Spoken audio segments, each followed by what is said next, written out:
नमस्ते, मैं अभिनय आकाश और आप देखना शुरू कर चुके हैं प्रभा साक्षी का special show most reliable information यानी एमआरआई। जब हम लोग जियोग्राफी और हिस्ट्री की पढ़ाई करते थे, वर्ल्ड ट्रेड के शुरुआती सबक सीखते थे, तब स्वेज नहर के बारे में सुनते थे। इससे जुड़ी क्राइसिस के बारे में भी सुनते थे। 32 किलोमीटर के उस संकरे रास्ते के बारे में सुनते थे जिस पर कोई आफत आती तो एशिया, अफ्रीका, यूरोप के बीच व्यापार की लागत बढ़ जाती। भारत की बात करें तो हमारा 20 से 25% तक का वैश्विक व्यापार यहीं से होकर गुजरता है। भारत के लिए ये रास्ता उसके एनर्जी कॉरिडोर भी है। यहीं से उसका 60 से 65% क्रूड ऑयल इंपोर्ट होता है। ये स्वेज कनाल, जिसे रेड सी को मेडिटेरियन सी से कनेक्ट करता है, उस रेड सी की क्राइसिस से दुनिया हुतियों के हमले से कई बार रूबरू हो चुकी है। इस वजह से इस रूट से गुजरने वाले सभी शिपमेंट को घूमकर साउथ अफ्रीका के केप ऑफ गुड होप से होकर यूरोप तक जाना पड़ता है, जिसकी वजह से हर राउंड में 1 मिलियन का एक्स्ट्रा फ्यूल खपत होता है और वो शिपमेंट की डिलीवरी में भी देरी होती है।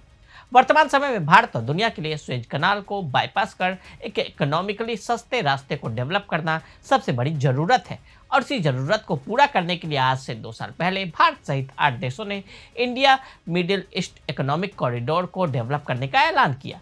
ट्रंप ने बताया इतिहास का सबसे महान व्यापार मार्ग, भारत का वो हथियार जिसे चीन का मुकाबला करने के लिए साल 2023 में G20 की प्रेसिडेंसी के दौरान शुरू किया गया। सितंबर 2023 में नई दिल्ली में G20 शिखर सम्मेलन में विश्व नेताओं ने भारत मध्य पूर्व यूरोप आर्थिक गलियारे यानी IMEC की योजना का अनावरण किया था।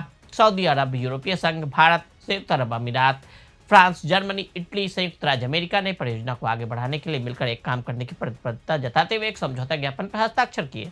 इस परियोजना को चीन की विशाल बेल्ट एंड रोड पहल के एक रणनीतिक प्रतिकार के रूप में भी देखा गया।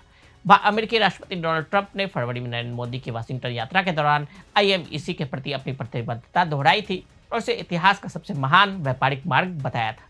लेकिन इजराइल और हमास के युद्ध की शुरुआत के बाद से ही भारत का यह हथियार थोड़ा सा कमजोर पड़ गया है, यानी इस पर काम आगे नहीं बढ़ पाया है।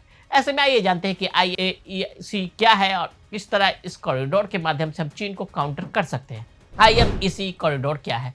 भारत, सऊदी अरब, यूरोपीय संघ, संयुक्त अरब अमीरात, फ्रांस, जर्मनी, इटली और संयुक्त राज्य अमेरिका द्वारा प्रस्तावित IMEC रेल मार्ग जहाज से रेल, सड़क और समुद्र सड़क परिवहन मार्गों का एक नेटवर्क है जो 2 गलियारों में फैला हुआ है, यानी पूर्वी गलियारा भारत को खाड़ी से जोड़ता है और उत्तरी गलियारा खाड़ी को यूरोप से जोड़ता है। प्रस्ताव के अनुसार IMEC भारत से संयुक्त अरब अमीरात, सऊदी अरब, जॉर्डन, इजराइल, यूरोप तक तथा वापस वस्तुओं और सेवाओं के परिवहन को सक्षम बनाएगा। इसमें शामिल नेताओं ने कहा है कि एक बार पूरा हो जाने पर इसे कार्यकुशलता में सुधार लाया जाएगा, लागत में कमी आएगी, आर्थिक एकता बढ़ेगी, रोजगार सृजन होगा और ग्रीन हाउस गैस उत्सर्जन में कमी आएगी। जैसा कि विदेशी मामलों के विशेषज्ञ बताते हैं कि एक बार इस बन जाने के बाद IMEC परिवहन समय में 40% तक की कमी आएगी, जिससे भारत का यूरोपीय बाजार तक अधिक लागत प्रभाव पहुंच मिलेगी। नई दिल्ली में G20 शिखर सम्मेलन में घोषणा किए जाने पर पीएम मोदी ने IMEC का सहयोग, नवाचार, साझा प्रगति का प्रतीक का बताया था। इस बीच अमेरिकी राष्ट्रपति जो बाइडेन ने भी उससे वास्तव में बड़ी बात करार दिया था। ग्लोबल पॉलिटिक्स का भी है अहम रोल। यह गलियारा सिर्फ आर्थिक एकीकरण या जैसा कुछ विशेषज्ञ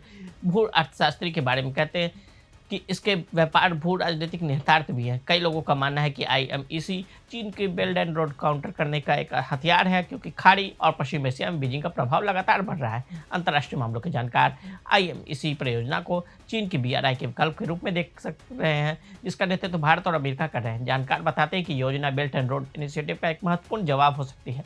अगर इसे अंतिम रूप दिया जाता है तो ये गेम चेंजर साबित हो सकती है, जो भारत और पश्चिम एशिया के बीच संपर्क को मजबूत करेगा।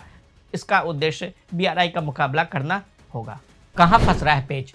हालांकि IMEC के कई फायदों के बावजूद ऐसी चुनौतियां हैं जो गलियारे को हकीकत बनने से रोक सकती हैं। सबसे पहले भू राजनीतिक तनाव, यानी इजराइल गाजा युद्ध IMEC की प्रगति को धीमा कर रहा है। इजराइल के लिए गाजा में एक स्थायी समझौता निकट भविष्य में IMEC से ऊपर एक रणनीतिक प्राथमिकता बनी रहेगी। इसमें सऊदी इजराइल समीकरण के संभावना को नुकसान पहुंचेगा, जिसे कुछ लोग IMEC के संचालन के एक आवश्यक शर्त मानते हैं। एक तथ्य यह भी है कि चूंकि इजराइल गाजा पर बमबारी जारी रखे हुए, इसलिए कई अरब देशों के लिए यहूदी राष्ट्र के लिए एक ही मेज पर बैठना मुश्किल हो जाएगा।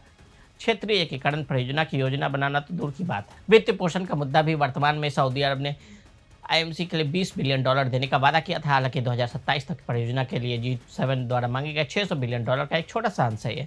इसके अलावा किसी भी सदस्य देश के पास IMEC के लिए कोई वित्तीय दायित्व नहीं है, जिससे वित्त पोषण का अधिकांश दृष्टिकोण अनिश्चित है। कई भू राजनीतिक विशेषज्ञ मानते हैं कि IMEC में मिस्र, ओमान, तुर्की जैसे क्षेत्रीय खिलाड़ियों की अनुपस्थिति समस्याजनक हो सकती है। इन सबसे भारत का क्या फायदा होगा? लेकिन कई मुद्दों के बावजूद विश्लेषकों का मानना है कि आईएमईसी के चालू होने के बाद कई मायनों में भारत के लिए बहुत फायदा होगा।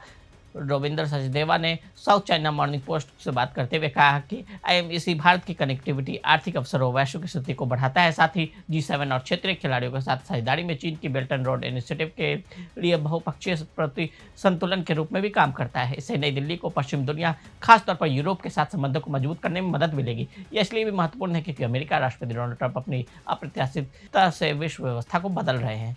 तो आज हमने आपको भारत के नए कॉरिडोर के बारे में बताया। आज के लिए इजाजत। ऐसी रिपोर्ट्स को देखने के लिए देखते रहें प्रभास। अगर आप भी लेना चाहते हैं देश दुनिया की तमाम जानकारी तो आज ही सब्सक्राइब करें हमारे चैनल को। साथ ही नीचे दिए बेल आइकन को जरूर दबाएं ताकि हर अपडेट आप तक पहुंच सके।